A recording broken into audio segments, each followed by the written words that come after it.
Hello, and welcome to Rock the Cash Bar. I'm Ben Mowbray. And I'm Dianne Gallagher.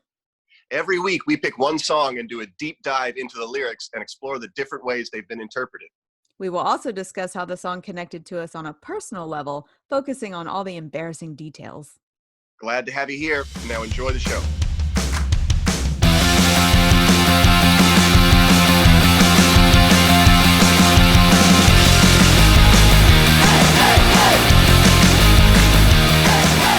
Welcome to Rock the Cash Bar, episode 2. Good afternoon. How are you?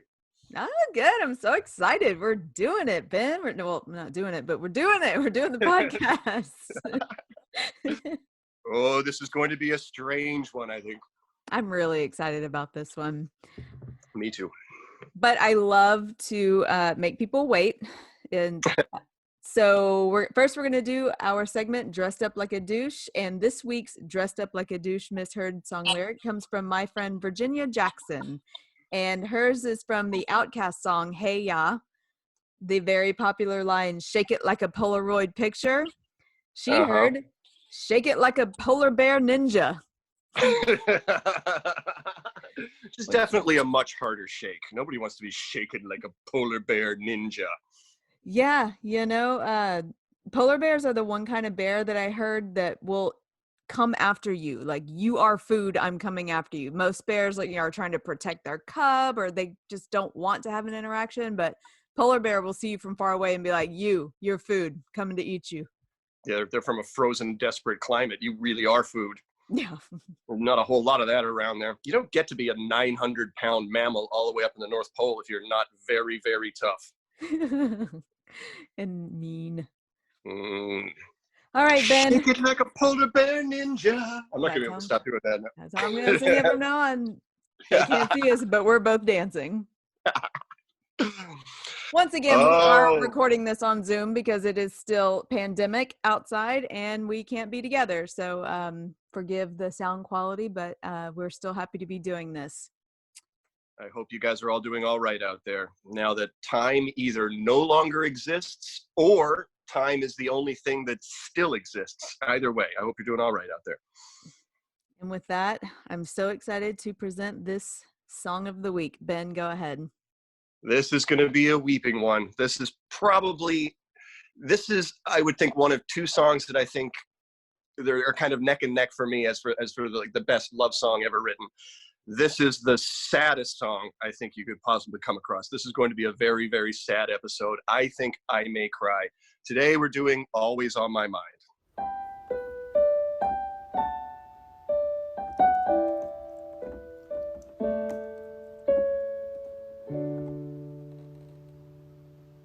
Written by?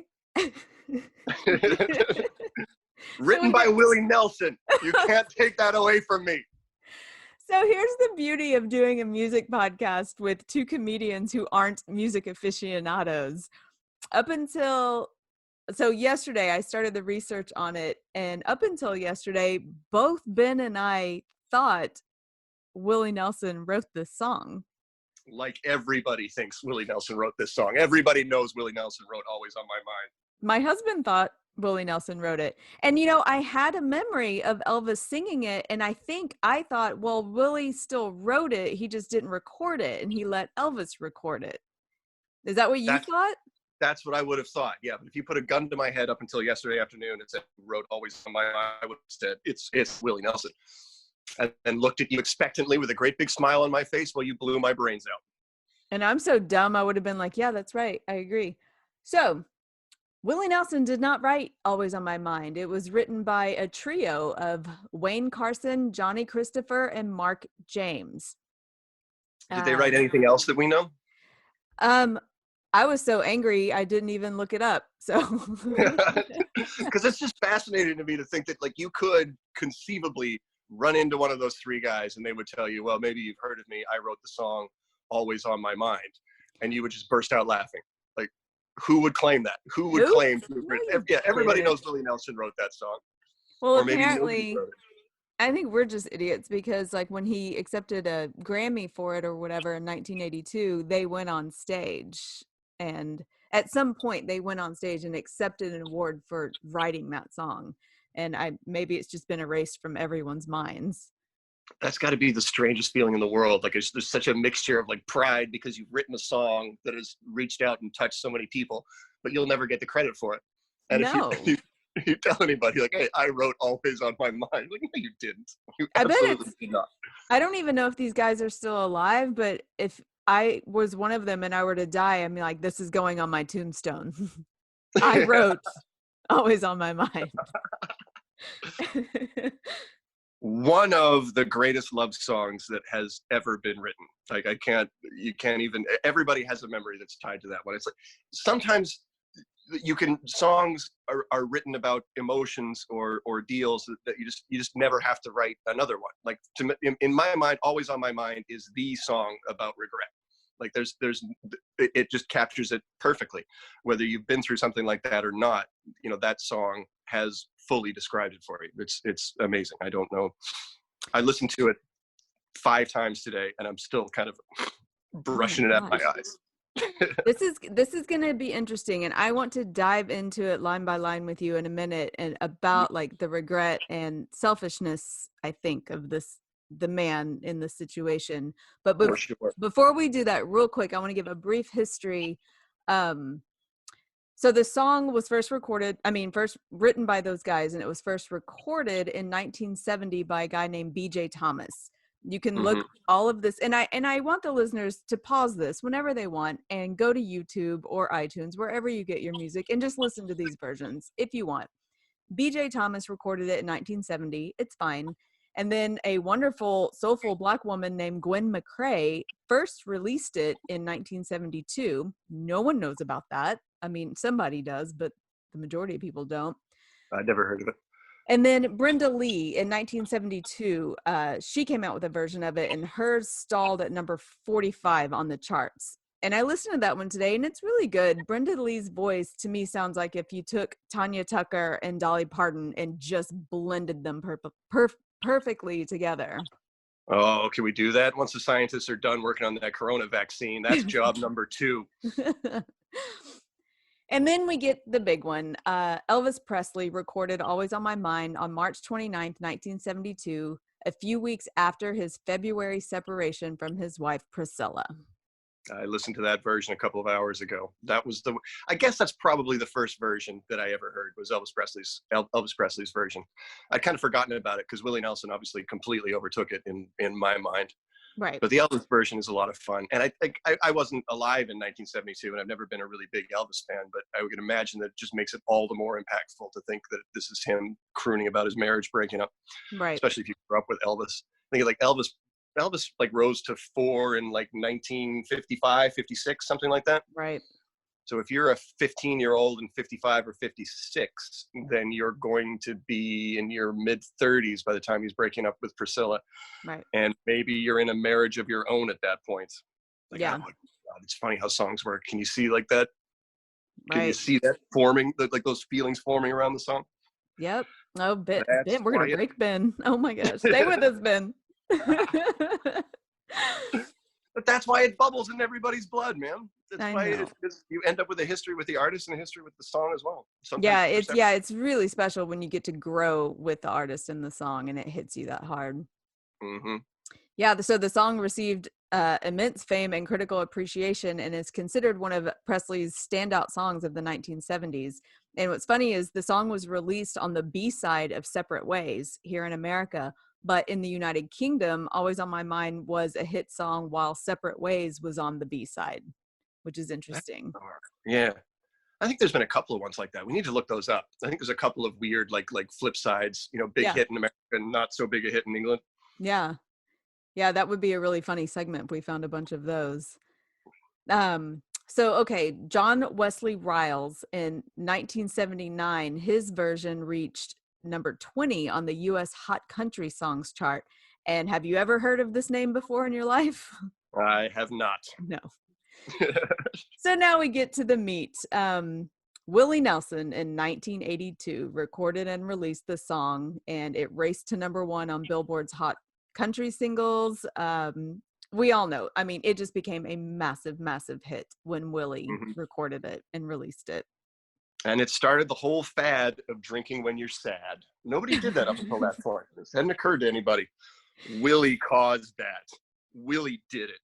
The first time I heard the song and fell in love with it was unfortunately in 1987 when the Pet Shop Boys did it. I don't think there's anything sad about that. Like, the song is incredible. Like, if you read just reading the lyrics will make you sad. Like, you read the lyrics and go, that guy is sad.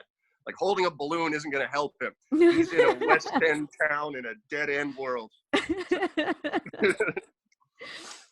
That's what's fascinating about it. Like, how it's the guy in Texas, Willie Nelson, is so sad that his sadness is powering a dance floor in London. That's how sad he was.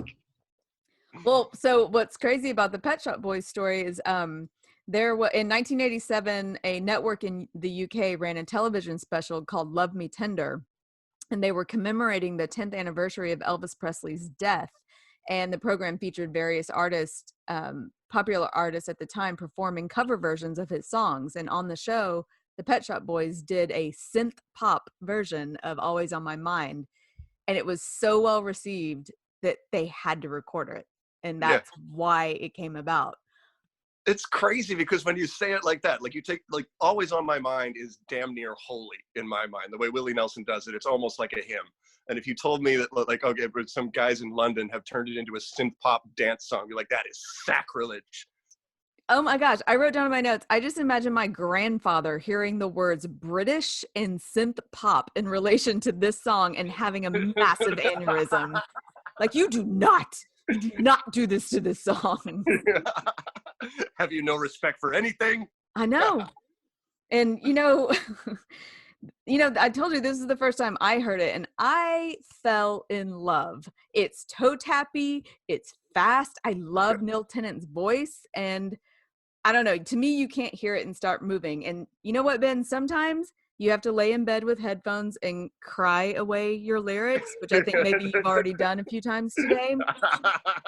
But sometimes, Ben, you got to go to the club. You got to take 3 shots of whatever brown liquor you prefer, and you got to duke out those feelings on the dance floor.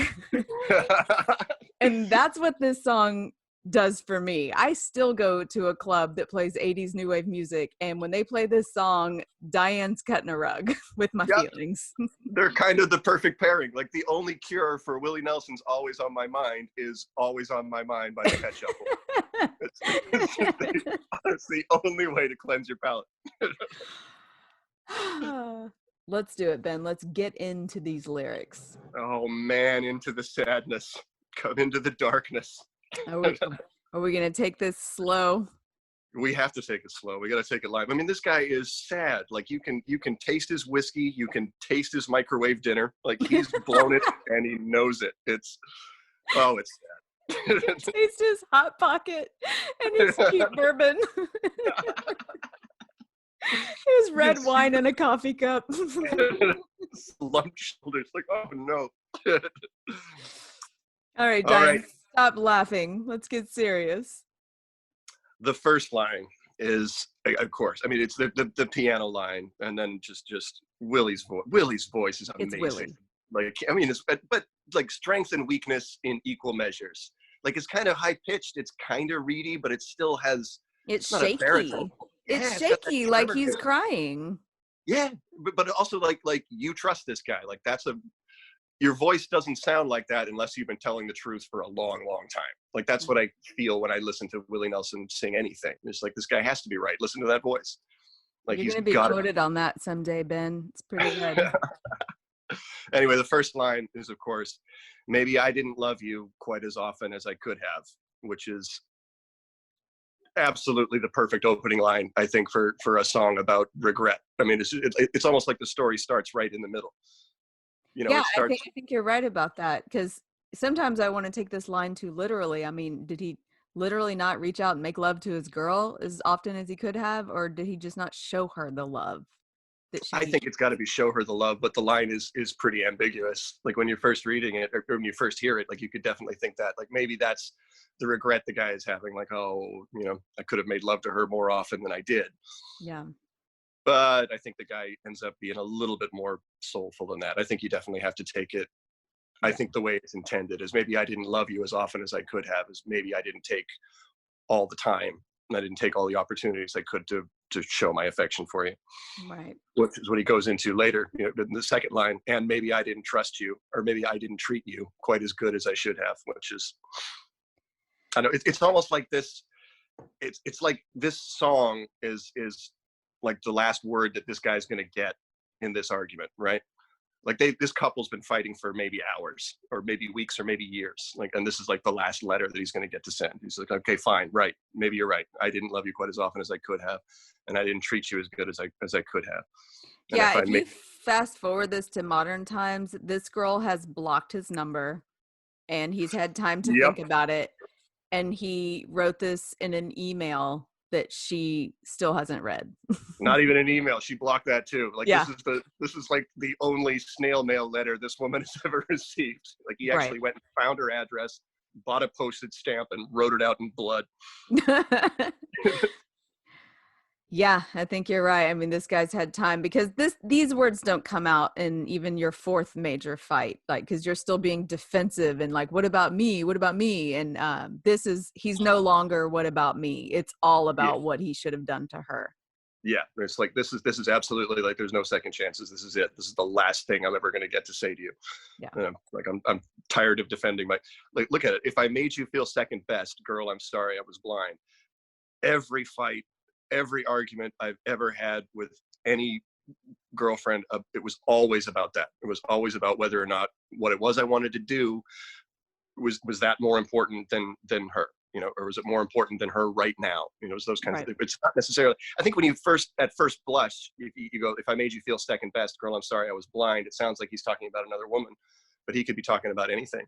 He could be talking about the time he spent working on his car. He could be talking about the time he spent at his job, or his hobbies, his obsessions, whatever. Like, that's the conversation I had with Corbin, because it's something you'd never hear from a woman typically, because women tend to put men in relationships above everything. That's just the way we are. We put our children before us. We put everything before us, and men just don't do that naturally. And so, my husband was explaining, he's like, it's just a song about him being selfish. He put himself first. For sure. That's I'm a bartender, truth be told. So I've talked to, a lot of ladies late at night who are in their cups and kind of in an always on my mind moment. And when they start to tell the story, like, the only words of advice that I can think to tell them is like, why are you with a man who's not putting you in first place? Like, why are you accepting second place? You should never put up with that. I don't mean to get off on that's just a memory that I had, but yeah, that's it. But anyway, that's when the first chorus comes around. If I made you feel second best, girl, I'm sorry I was blind, but you were always on my mind. Is the but actually in there? Like, I have it written down. I always think of the song as "But you were always on my mind," but I don't think it is. It's directly. It's not. It's "You were always on my mind." Mm-hmm. Yeah. But I have to say, as a girl, it's almost annoying to hear, but you were always on my mind. It's like, well, they didn't do shit for me. Yeah, that's what I really think is the kind of the big takeaway on this song, is the different ways that men and women receive it. And maybe let's go through the rest of it, but that's definitely a larger thematic issue I want to talk about. Let's say, and maybe I didn't hold you all those lonely times, right? That's a guy being a guy again, and like, I just want to wrap my arms around you again.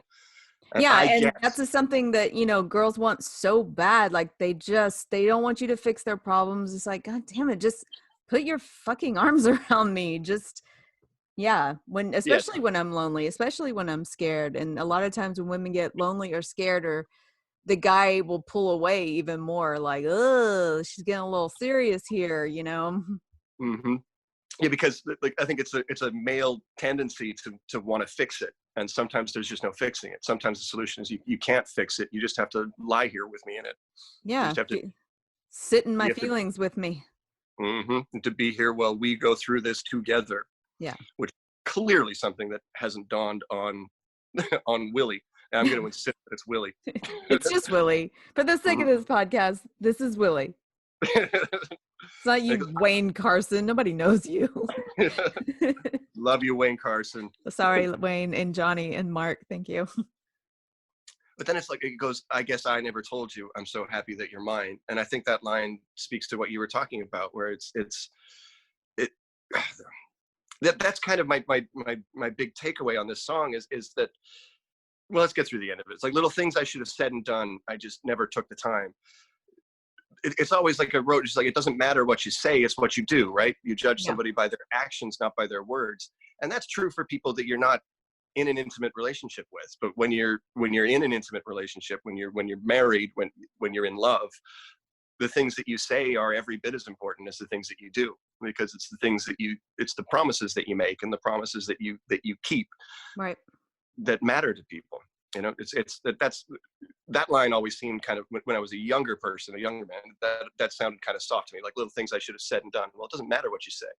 But now that I've been in, relationships that have mostly failed, like, you realize that that you have to take those moments to say those things, to appreciate those things. Otherwise, you're just wasting your time.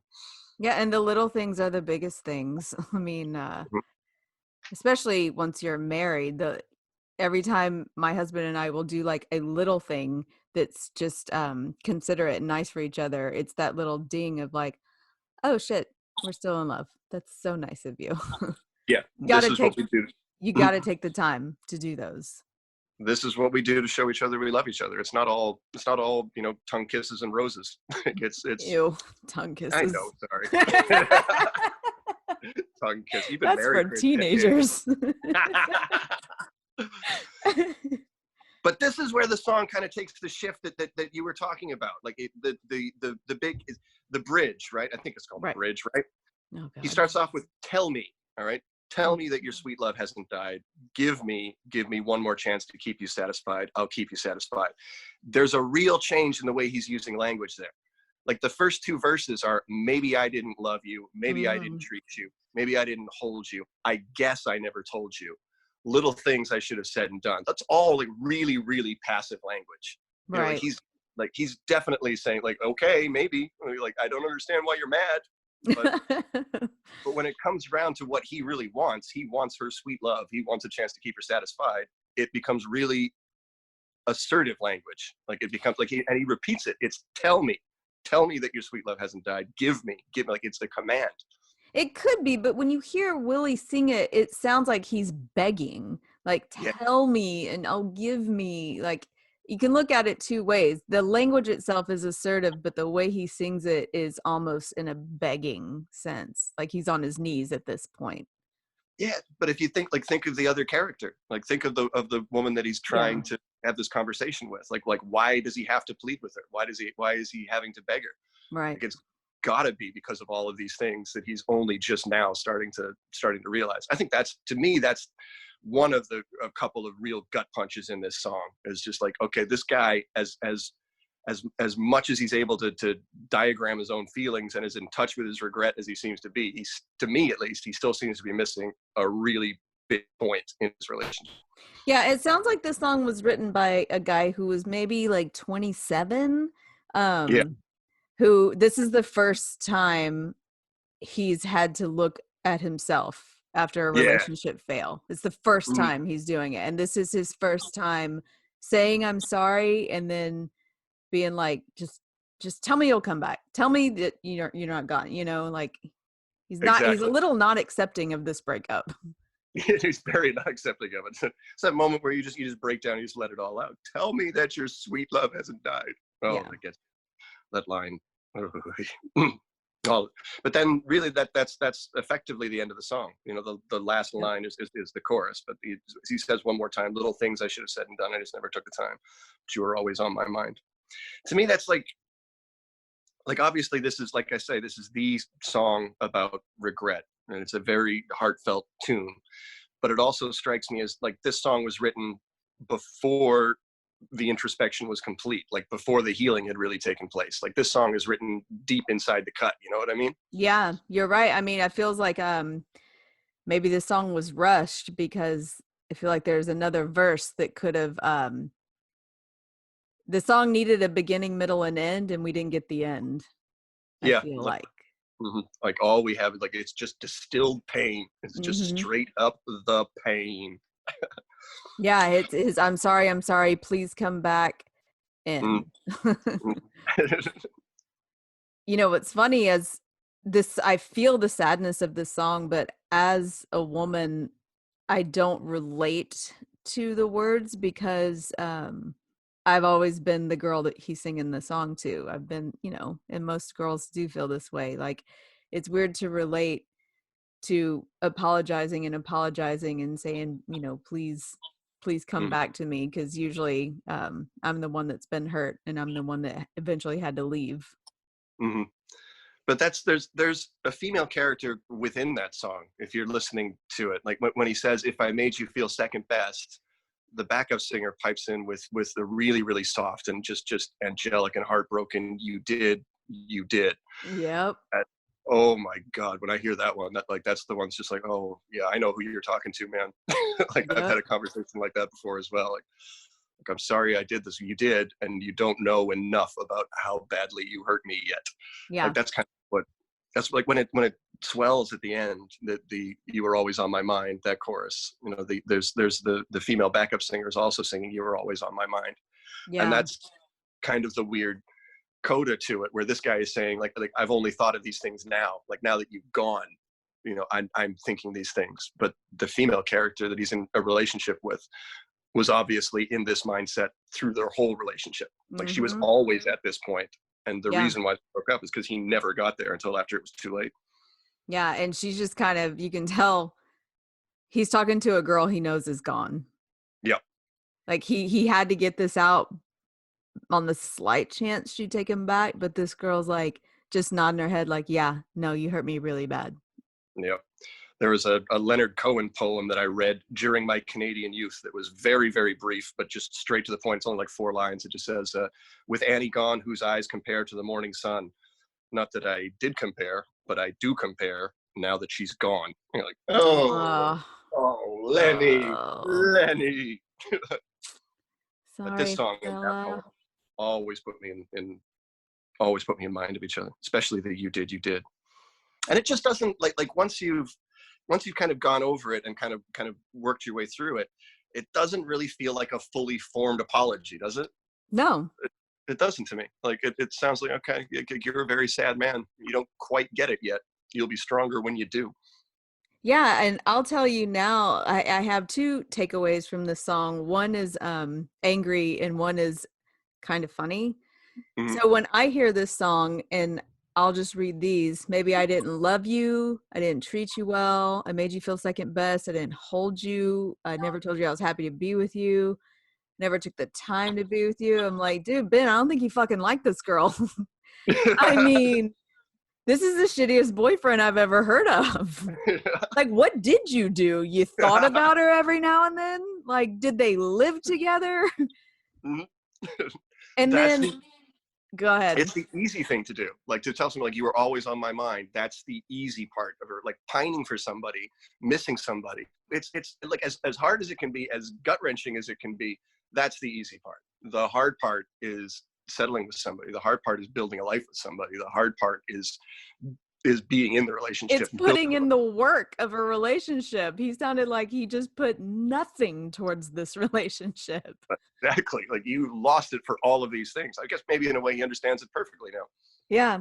So the funny thing, and I passed this by my husband and he just wasn't having it, but I was like, I think there's a possibility the guy wrote this song to his side piece.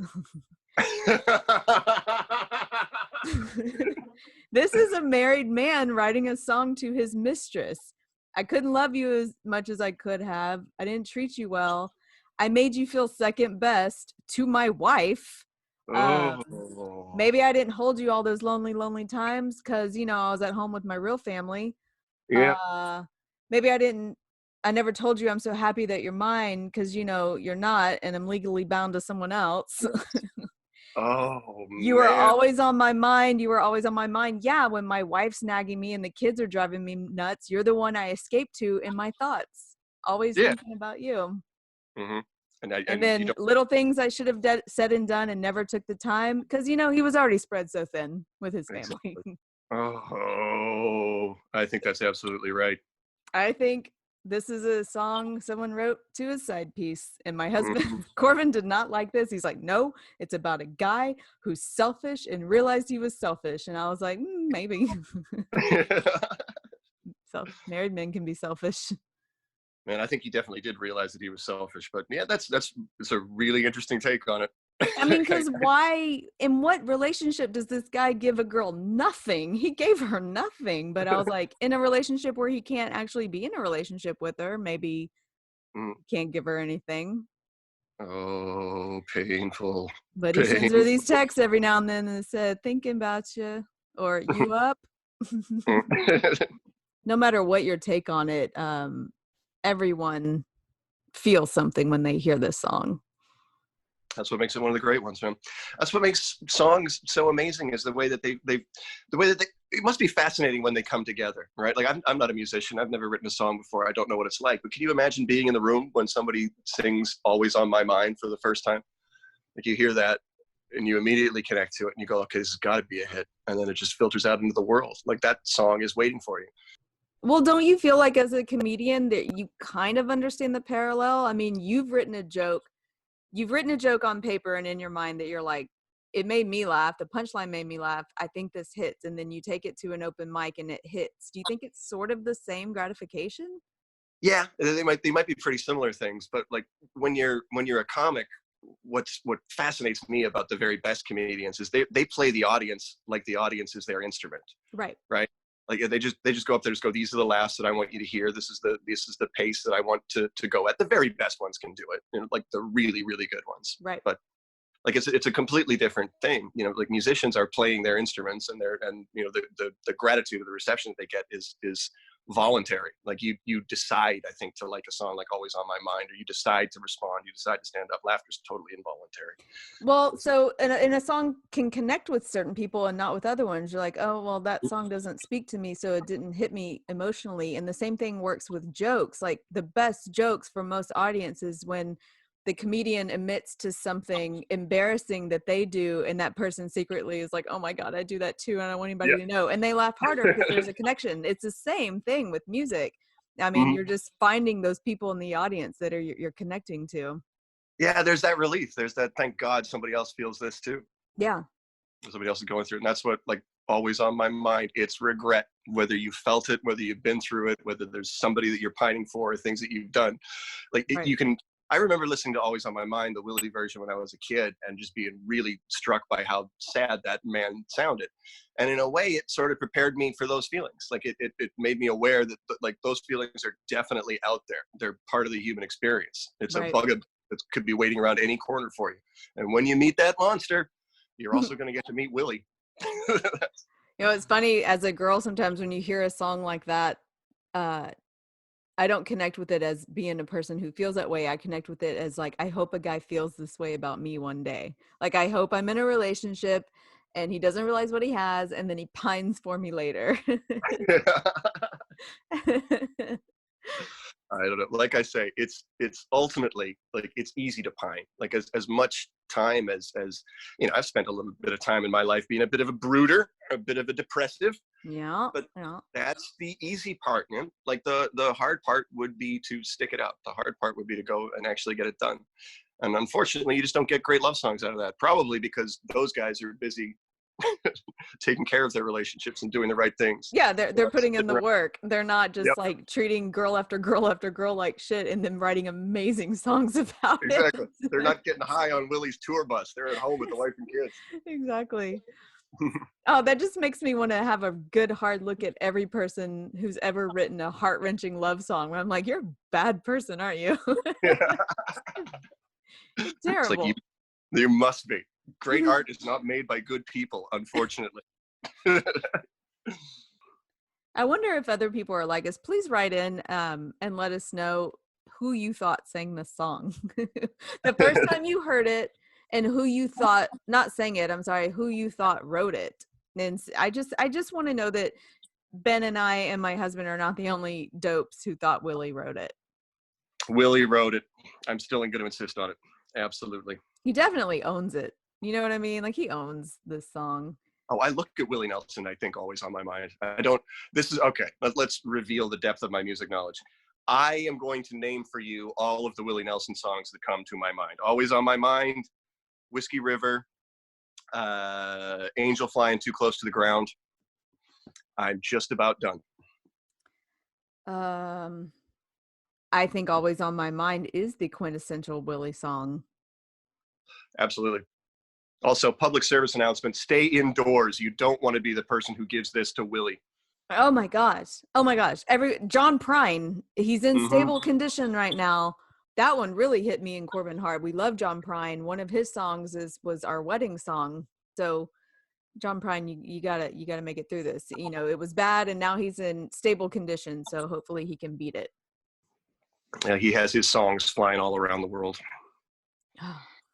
Shall we, because I'm really excited about mine, shall we tell our guilty pleasure songs for the week? I think we should, first of all, we should crank the Pet Shop Boys Always on My Mind to cleanse the palate.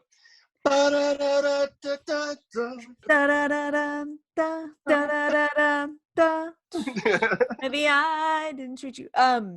Okay, for the people who are older and are rolling their eyes and not even who missed this, like people my mom's age or older, please just, you're not gonna like it. Please just give the Pet Shop Boys version a chance.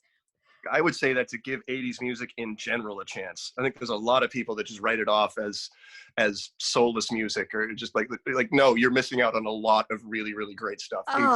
You are missing out on some lyrics, man, some really heartfelt stuff. Like I've been with Corbin for 15 years and he has always made fun of me for my love for 80s new wave music. And I have turned him, not to everything, but I've turned him a lot. He is now a outspoken, massive Erasure fan. And it makes me so happy. And it's because it is music that sounds like this. He says it is music that makes him feel good. It makes him feel happy. And I'm like, yeah. Yes. Mm-hmm. I can't explain what it is, but I do connect to it very, very strongly. I don't know why. You want to do guilty pleasures? Okay, I'm going to let you go first. My guilty pleasure song, and I know this is not really a song that I should feel guilty about, but I kind of do. It's I Want to Dance with Somebody by Whitney Houston. The only reason I feel guilty about it is because I'm a 40-year-old man, and I really shouldn't be singing that at the top of my lungs in my car, but I do. Oh, boy, do I. Oh, tell me more. Tell me what this song does for you. I just absolutely love it. It's I don't know. It's bizarre. I don't know why, but it just brings it out of me. Like you say, it taps my toes. It moves my hips. Like it just makes me want to dance. Yeah, I can see it. And do you remember the video? The video was it was the 80s. It was colorful. It was bright. Yep. It was, she was beautiful. She had those long curls and she seemed so happy. Mm-hmm. Yeah. I think that was the first time, I think, because when did that song come out? Like 86, 87, something like that? Maybe 88. Yeah, it was in the upper 80s. Somewhere around there. So it would have been like 7, 8, somewhere between like 7 and 10. But I remember that being one of the first times that I was ever like attracted to a woman, where I was looking at a woman. I don't know what these feelings are, but I like them. She's a pretty happy lady. Mm-hmm. Oh, that's a great one, actually. So mine, I don't know anyone who doesn't make fun of me for this, but it's really kind of a guilty pleasure entire band. But my guilty pleasure song is Lost in Love by Air Supply. And for anyone, so sorry, for anyone who doesn't know Air Supply, hit pause right now, go to YouTube and type in Lost in Love by Air Supply and watch the video. Is Lost in Love? I'm so out of love. No, that's another Air Supply song. Nope. No, this one is Lost in Love and I don't know much. So it's one of those songs that starts off like easy breezy flow. And I love any song that does this, that starts off slow and breezy. And then by the end of it, he's just screaming the lyrics. Like he's feeling his feelings really, really hard. And that's what this song does. It's one of those songs that I lose my shit to in the car. I traumatize my kid where he's trying to talk and tell me about his day and that song comes on. I'm like, sorry, buddy. And I got to turn it up really loud and traumatize him. It's because by the end of it, okay, so if you watch the video, what a bunch of fucking dweebs. Like, this is the most unattractive band. And the lead singer's this short little guy with like a grandma afro. You know what I mean? Like in the Yep. 80s, they all had like Conway Twitty hair. I don't know what's going on. But he's a short little guy. And then when he gets into his feelings, he's just wailing like, lost in love and I don't know much. And I just want to spread my arms out and sing it with him. And it's kind of that song that gives me that really lame fantasy of blowing someone's mind during my karaoke performance of it.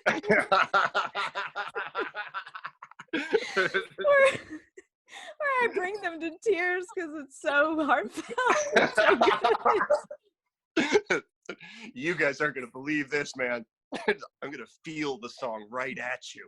Man, I never thought I liked Air Supply's Lost in Love, but man, I saw Dianne sing it and I felt it. I felt it, man. I finally understood where Air Supply was coming from. Now I'm lost in love. I can't sing at all. I mean, it's a fantasy that I would be able to do this karaoke. I can't even do it well in my car or my shower.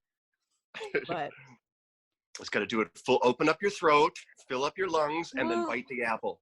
Is that, and do you bite do the music apple. lessons? Is that what they tell you to do? Apparently, they're like in vocal lessons. I think bite the apple is the thing that they say. It's just like opening up your mouth and get. We're looking at each other right now, opening our mouth. I have a small mouth. You were always on my mind. You don't have to bite the apple on that one. Always on my mind. All right. Sorry. Well, I guess we'll end it there. Speaking of karaoke, though, I think anybody could sing that one karaoke. Always on my mind? Yeah. I would cry no matter who sings that song. That song could just be spoken over the music, and it would be like, oh, no. I go all to pieces. That one goes right through me.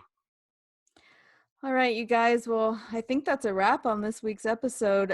Any last feelings or words about Willie's, Nelson's Always on My Mind? Just thanks for listening. And thanks for writing it, Willie. I know you did it.